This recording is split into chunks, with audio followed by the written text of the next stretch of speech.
back then in the 1960s, there really was still only one place where visitors to New York could meet gay people coming out could meet people, and whatever else.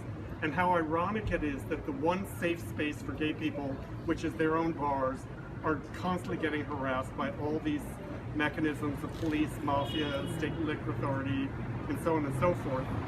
So very much influenced by the civil rights sit-ins by blacks in the South, we think that the name sip-in was dubbed after the fact, and it was meant to be a snarky pejorative as a sort of a play on sit-in, but it's become known as the sip-in. They decided to directly confront the state liquor authority by going into a bar, handing a flyer that says, "We're homosexuals, we demand a drink," and then seeing what the reaction was. They brought reporters, and they brought Fred McDarrah, who was the Village Voice photographer, along with them.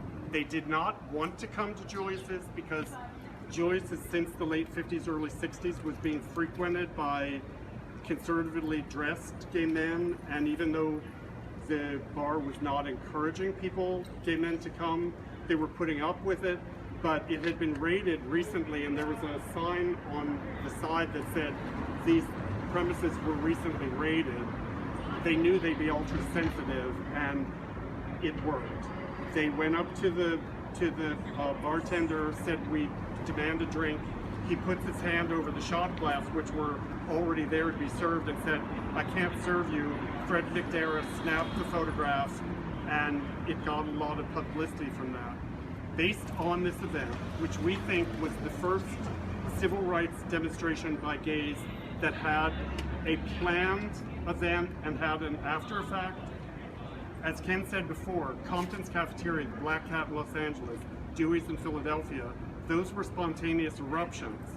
Stonewall was a spontaneous eruption.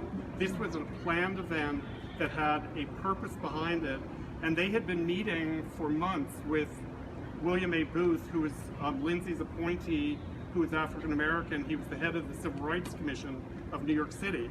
They were just trying to introduce to him the concept that there was a whole nother minority population that was not being discussed, and Booth was very interested. Booth never had legal power to follow up with this because gays were not part of civil rights legislation, but his threat of looking into it caused the state liquor authority to back off, saying, "Oh, we never had a policy like that to revoke bar licenses for gay people."